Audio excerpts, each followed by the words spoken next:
வணக்கம். இந்த 70 days yoga challenge பற்றி நிறைய கொஷின்ஸ் கேட்டிருந்தீங்க. இதில் யாரெல்லாம் பார்ட்டிசிபேட் பண்ணலாம் அப்படின்னு சொல்லிட்டு. ஆக்சுவலாக இதில் பார்ட்டிசிபேட் பண்ணுறதுக்கு எந்த ஒரு ரெஸ்ட்ரிக்ஷனும் கிடையாது. நீங்கள் யாராக வேணாலும் இருக்கலாம். ஆஃபீஸ் ஒர்க்கராக இருக்கலாம், இல்லை ஹவுஸ் ஒய்ஃபாக இருக்கலாம், ஸ்டூடெண்ட்டாக இருக்கலாம், ஏஜ் அதிகமாக இருக்கலாம், யாராக வேணாலும் இருக்கலாம். ஹெல்த் மேலே எனக்கு அக்கறை இருக்குது. பட் ரெகுலராக கன்சிஸ்டண்ட்டாக என்னால் ஒரு விஷயத்த செய்கிறதுல எனக்கு கொஞ்சம் ப்ராப்ளம் இருக்குது அப்படின்னு நினச்சிங்க அப்படின்னா இந்த சேலஞ்ச் உங்களுக்கானது.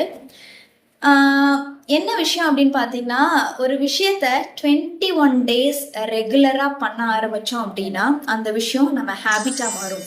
அதே விஷயத்த 90 டேஸ் ரெகுலராக பண்ணிங்கன்னா அது நம்ம லைஃப் ஸ்டைலாகவே சேஞ்ச் ஆகிடும்.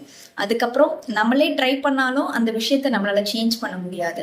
ஸோ அதே கான்செப்ட் தான் நம்ம இங்கேயும் அப்ளை பண்ண போகிறோம். 70 டேஸ்க்கு நான் ஒவ்வொரு நாளும் பிகினர் ஃப்ரெண்ட்லியான யோகாசம் மட்டும்தான் நான் போஸ்ட் பண்ண போகிறேன். உங்களால் முடிஞ்ச அளவுக்கு அந்த போஸை ஜஸ்ட் ட்ரை பண்ணுங்க. எக்ஸாக்டாக அதே மாதிரி இருக்கணும்னு அவசியம் இல்லை. ஸோ உங்களால் என்ன முடியுதோ அதை just you should show up daily, அவ்வளோதான். அந்த ஒரு விஷயம் மட்டும் தான் எனக்கு தேவை.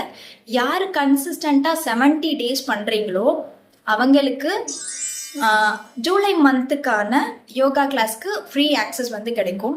ஸோ இது மட்டும்தான் கொடுப்பீங்களா அப்படின்னு கேட்டால் இல்லை. யார் விடாமல் 21 டேஸ் இந்த யோகா சேலஞ்சை பண்ணுறீங்களோ அவங்களுக்கு ஒரு free Siddha online consultation plus Siddha detox kit கொடுக்கறதா பிளான் பண்ணியிருக்கேன். So if you want to work out with your consistency, I'm here to help you. English new இயருக்கு மட்டும்தான் ரெசல்யூஷன் எடுத்து ஃபாலோ பண்ணணும் அப்படின்னு இல்லை, தமிழ் நியூ இயருக்கும் ஃபாலோ பண்ணலாம். அனைவருக்கும் என்னுடைய இனிய தமிழ் புத்தாண்டு வாழ்த்துக்கள். உங்களோட ஹெல்த்துக்கான ஜேர்னியை நாளையிலேருந்து ஸ்டார்ட் பண்ணுங்கள்.